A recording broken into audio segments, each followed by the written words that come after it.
Hello दोस्तों, good morning, नमो नमः, नमः संस्कृताय। मैं माला मैम आप सभी का स्वागत और अभिनंदन करती हूँ दोस्तों आपके अपने यूट्यूब चैनल यमएस क्लासेस वन में। आज का हमारा जो टॉपिक है दोस्तों, महाकवि भारवी का सामान्य परिचय। तो आज हम जो है सामान्य परिचय पढ़ेंगे महाकवि भारवी की। इन्होंने एक ग्रंथ की रचना की जिसका नाम है किरातार्जुनीयम, जो एक महाकाव्य है। ठीक है, तो आज जो है सिर्फ हम महाकवि भारवी का परिचय पढ़ेंगे।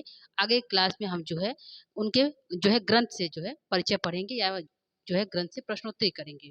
तो आइए हम लोग स्टार्ट करते हैं आज का जो है टॉपिक, महाकवि भारवी का सामान्य परिचय। पहला यहाँ पे परिचय है, तो आइए पढ़ते हैं। यहाँ पे जो है महाकवि भारवी का जो है सबसे पहले है कि इनके पिता का क्या नाम है। तो महाकवि भारवी के पिता का नाम यदि हम पूछते हैं तो उनका नाम है श्रीधर। क्या नाम है? श्रीधर। लेकिन एक कथा है जिसका नाम है अवंती सुंदरी कथा। यह ग्रंथ दोस्तों दंडी की लिखा गया है, जो इनके जो है भारवी के प्रपौत्र हैं। ठीक है, तो अवंती अवंती सुंदरी कथा के अनुसार भारवी जी के पिता का नाम जो है क्या है? नारायण स्वामी है। तो एक है कि इनका नाम है, भारवी जी के पिता का नाम श्रीधर है, लेकिन अवंती सुंदरी कथा के अनुसार पूछे कि भारवी के पिता का क्या नाम है, तो नारायण स्वामी नाम है। तो यह हमारा हो गया, दो प्रश्न पूछा जाता है इनके पिता से। तो यह हमारा हो गया दोस्तों। आगे हम बढ़ेंगे, इनकी माता का क्या नाम है। पिता का नाम श्रीधर और नारायण स्वामी है अवंती सुंदरी कथा के अनुसार। आगे हम बढ़ेंगे, इनकी माता का क्या नाम है। तो भारवी के माता का नाम पूछे तो माता का नाम सुशीला है। क्या नाम है? सुशीला है। ठीक है, यही इनकी पत्नी का यदि नाम पूछा जाए कि भारवी की पत्नी का क्या नाम है, तो इनकी पत्नी का नाम जो है रसिकवती है। क्या है दोस्तों? रसिकवती। तो यहाँ पे हो गया भारवी के पिता का नाम जो है श्रीधर और नारायण स्वामी, माता का नाम सुशीला और पत्नी का नाम रसिकवती। ठीक है, आगे है भारवी का मूल नाम क्या है। भारवी, महाकवि भारवी इनका नाम है, और इनका जो बचपन का नाम जिसको कहते हैं कि मूल नाम, उनके माता पिता ने उनका क्या नाम रखा, तो दामोदर रखा। क्या नाम है? दामोदर। तो पूछ सकता है परीक्षा में महाकवि भारवी का मूल नाम क्या है, तो मूल नाम हमारा है दामोदर। तो ध्यान रखिएगा, दामोदर मूल नाम है। और यदि पूछे किरातार्जुनीयम के लेखक कौन है, तो भारवी। ठीक है, यहाँ पे हमारा 3-4 प्रश्न होगा। आगे हम चलेंगे। आगे हमारा है महाकवि जो भारवी है, इनके वंश पूछे, या इनका वंश क्या है, किस वंश में ये जन्मे थे। तो इनके वंश का नाम पूछते हैं तो कौशिक है। क्या है? इनके वंश का नाम दोस्तों कौशिक है। और यदि हम इनके जन्म स्थान की बात करते हैं, इनका जन्म स्थान क्या है, तो इनका जन्म स्थान जो अचलपुर नामक स्थान माना जाता है। क्या है? अचलपुर नामक स्थान माना जाता है। लेकिन जो अवंती सुंदरी कथा है, जो दंडी की रचना है, उसमें उन्होंने कहा कि इनके जो जो भारवी का जो है जन्म स्थान है वह धारा नगरी माना जाता है। कहाँ पे? धारा नगरी। तो इनका दो नाम प्रसिद्ध है जो है जन्म स्थान के उद्देश्य से। तो एक नाम है अचलपुर नामक स्थान है। यदि पूछेगा अवंती सुंदरी कथा के अनुसार भारवी का जन्म स्थान क्या है, तो धारा नगरी है। ठीक है, यदि सिर्फ पूछे भारवी का जन्म स्थान क्या है, तो अचल नगरी जो है जहाँ पे जन्म लिया था अचलपुर है। और यदि पूछे अवंती सुंदरी कथा के अनुसार भारवी का जन्म स्थान क्या है, तो धारा नगरी। तो दोनों बातें ध्यान रखिएगा। और उनका वंश पूछे तो कौशिक, कौशिक वंश है। अचलपुर और धारापुर नगरी में इनका जन्म स्थान है। अगला है इनके पिता, इनके जो है पुत्र का क्या नाम है। भारवी के पुत्र का क्या नाम है, तो पुत्र का नाम है मनोरथ। क्या नाम है? मनोरथ। ठीक है, तो वंश हो गया कौशिक, जन्म स्थान हो गया अचलपुर, और अवंती सुंदरी कथा के अनुसार धारा नगरी है इनका जन्म स्थान, और जो है भारवी के पुत्र का नाम मनोरथ है। आगे हम बढ़ेंगे दोस्तों। आगे हमारा है कि भारवी का जन्म जो समय क्या हुआ, उनका जिस समय वो जन्म लिए थे वह समय क्या है, तो समय इनका माना जाता है 6ठी शताब्दी के उत्तरार्ध में, यानी कि पहले, और 7वीं शताब्दी का पूर्वार्ध, यानी कि जो है 6ठी शताब्दी का अंत होने वाला था और 7वीं शताब्दी का पूर्वार्ध होने वाला था। तो इनका समय है, पूछेगा महाकवि भारवी का समय क्या है दोस्तों, तो 6ठी शताब्दी का उत्तरार्ध है और 7वीं शताब्दी का पूर्वार्ध। ठीक है, तो ध्यान रखिएगा, यह हो गया। और एक प्रश्न होगा कि यह जो महाकवि भारवी है, यह किस संप्रदाय को मानने वाले थे, कौन सा संप्रदाय था। तो उस समय दोस्तों बहुत सा संप्रदाय चल रहा था, शिव संप्रदाय, वैष्णव संप्रदाय, अलग अलग जो है संप्रदाय चल रहे थे। तो महाकवि जो भारवी हैं वह जो है शिव संप्रदाय को मानने वाले थे, शैव थे। क्या थे? शैव थे। तो यह आंसर हो जाएगा। कौन सा संप्रदाय है? शैव संप्रदाय है। इनका जो है समय क्या है दोस्तों? 6वीं शताब्दी का उत्तरार्ध है और 7वीं शताब्दी का पूर्वार्ध है। आगे हम बढ़ेंगे, इनका यह समय हो गया दोस्तों। आगे हम बढ़ेंगे, यहाँ पे इनको जो है महाकवि की उपाधि प्राप्त हुई है। कौन सी उपाधि प्राप्त हुई है? आतपत्र। क्या है? आतपत्र। आतपत्र मतलब छाता, छाता होता है।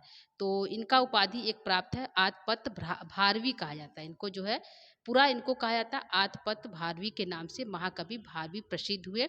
इनकी उपाधि आतपत्र भारवी। ठीक है। इनकी शैली क्या है? कौन सी शैली में इन्होंने लिखा है?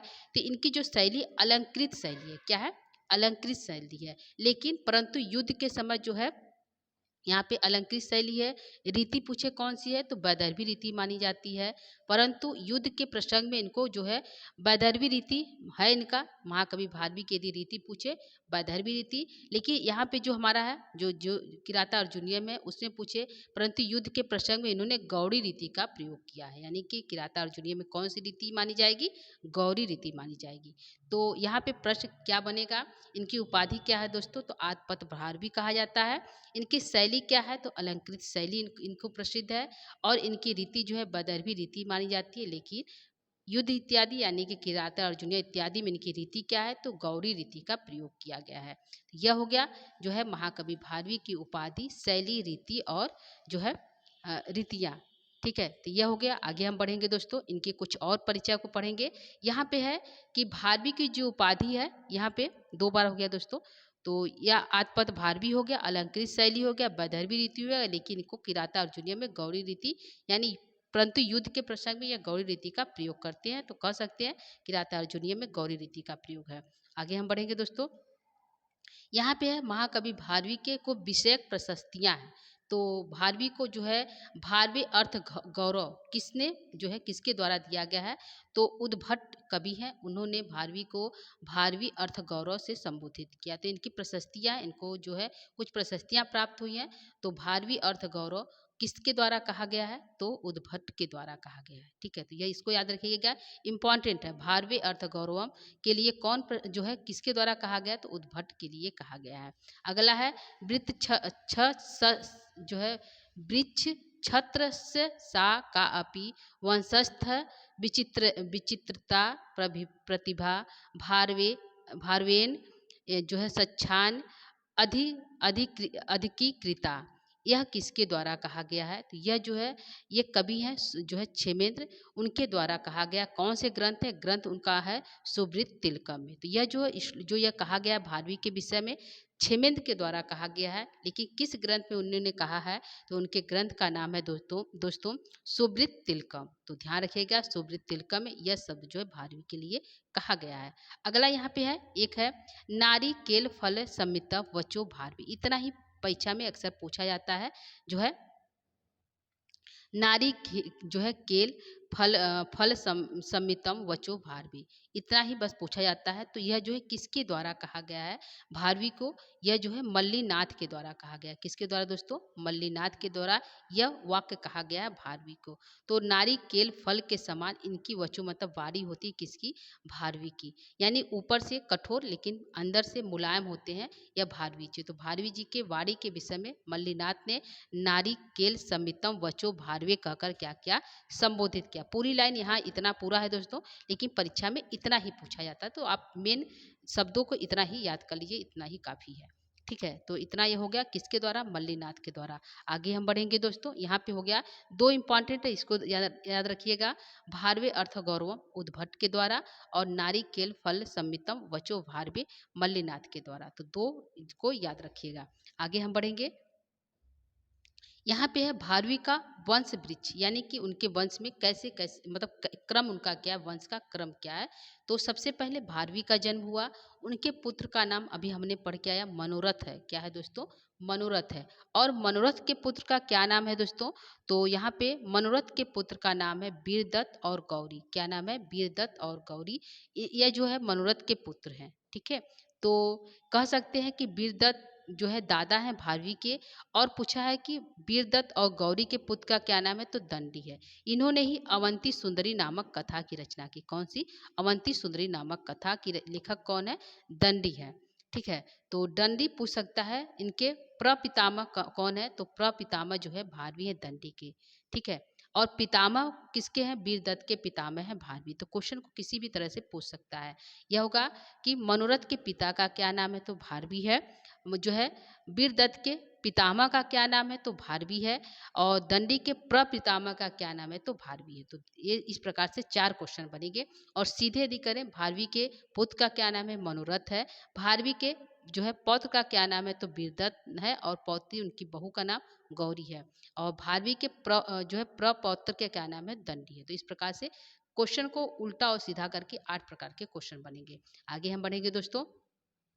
यहाँ पे है भारवी के आश्रयदाता। भारवी किसके आश्रयदाता थे, किस राजा के आश्रयदाता थे, तो भारवी विष्णुवर्धन, जिसको पुलकिश द्वितीय के अनुज के जो है आश्रयदाता थे। किसके थे?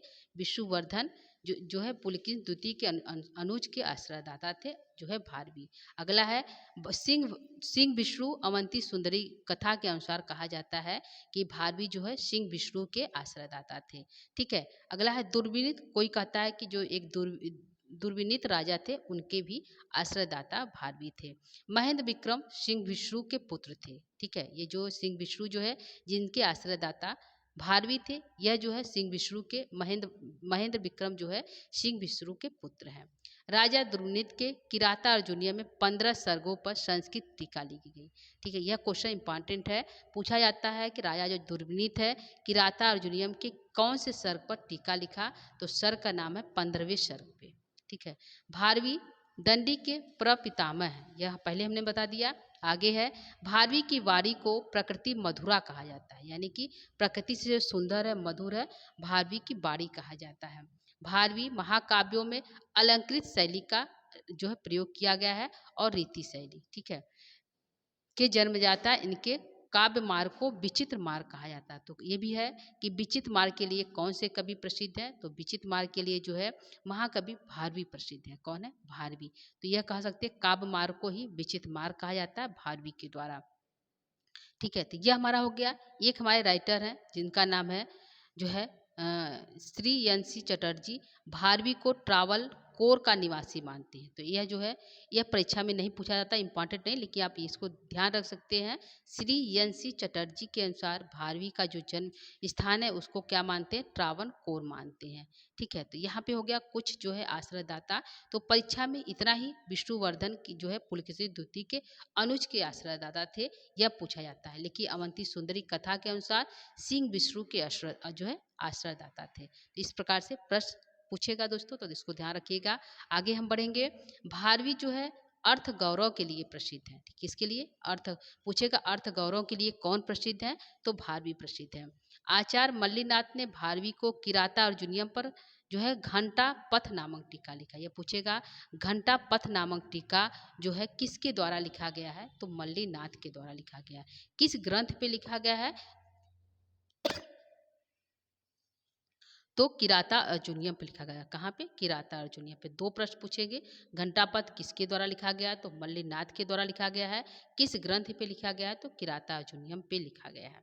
ठीक है, अगला है भारवी राजनीति के जो है प्रकांड प्रसिद्ध पंडित थे। यह है मल्लीनाथ भारवी की कविता की उपमा नारिकेल से करते, यानी कि नारिकेल फलम संमितम वचा कहकर जो है भारवी को जो है उपमा दी है। ठीक है, कौन? मल्लीनाथ ने। यह भी इम्पॉर्टेंट है। मल्लीनाथ का दोनों पंक्ति जो है टीका भी इम्पॉर्टेंट है। घंटापथ टीका मल्लीनाथ के द्वारा लिखा गया है, और नारिकेल फल समित वचक किसका कथन है, यह भी मल्लीनाथ का है। तो दोनों इम्पॉर्टेंट है। अगला है दक्षिण के एलोह शिलालेख में भारवी का नाम उल्लेखित है। एक शिलालेख है जिसका नाम है एलोह शिलालेख, जो दक्षिण भारत में है। तो वहाँ पे जो है भारवी का नाम उस शिलालेख पर अंकित है। तो यह पूछेगा भारवी का नाम किस शिलालेख पर अंकित है, तो आंसर होगा एलोह शिलालेख पे। ठीक है, तो इस प्रकार से जो प्रश्न होगा इसको ध्यान रखिएगा। अगला है कि ठीक है दोस्तों, तो यह इतना हमारा जो है भारवी का सिर्फ सामान्य परिचय था। तो भारवी का सामान्य परिचय हो गया दोस्तों। भारवी के कि ने कौन सा ग्रंथ लिखा, तो सभी को पता है किराता अर्जुनियम। किराता अर्जुनियम कैसा ग्रंथ है, तो ये एक महाकाव्य है। क्या है? महाकाव्य है, जो बृहत्त्रयी के अंतर्गत आता है। ठीक है। इसमें कितने सर्ग हैं दोस्तों? किराता अर्जुनियम में 18 सर्ग हैं। इस प्रकार का हम जो है ग्रंथ परिचय लेकर जो है अगले क्लास में पुनः उपस्थित होंगे दोस्तों। तो आज के लिए इतना ही। यह जो है भारवी का समान परिचय था, जो आप लोग के लिए, जो आपको अच्छा लगेगा दोस्तों, इसको देख लीजिएगा। बहुत ज़्यादा लंबा क्लास नहीं है, 10-11 मिनट का क्लास है दोस्तों, इसको आप देख लीजिएगा। तो आज के लिए इतना ही दोस्तों, आप सभी से विदा लेंगे। जो है शुभ जो है नमो नमः दोस्तों, नमः संस्कृताय, शुभ प्रभात, धन्यवाद।